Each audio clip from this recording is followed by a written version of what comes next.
abaha dhulwaaga kulasiga loo yaqaano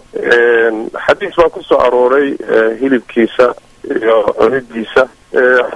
xadiidka Jaabir uu warinayo nabiga ka warinayo sallallahu alayhi wasallam wuxuu leeyahay Jaabir baa la weydiiyay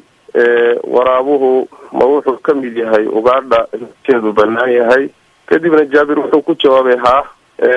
intii su'aasha weydiinayo wuxuu ku yiri ma rasuulka yiri sidaas Jaabir wuxuu yiri rasuulka sidaas yiri inuu ugaadh yahay macnaha hilibkiisu inuu banaan yahay la cuni karo xadiiskaas waa xadiis saxiix oo Ahmed iyo xasoo saaray afarta hal sunanka waxaana saxiixinaya Bukhari iyo culimo fara badan xadiiskaas marka asal u ah hilibka waraabaha inuu banaan yahay oo la cuni karo waxaana sidaa qaba culimada kamida Imam Shafi'i iyo Ahmed ibn Hanbal ayaa qaba bal Imam Shafi'i wuxuu ku leeyahay kitaabkiisa umka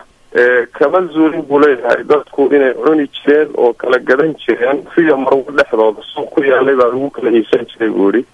cid diidi jirtayna ma jirto waxaa yeelay waxyaalaha carabta ay jeceshahay oo ay amaanta ayuu ka mid yahay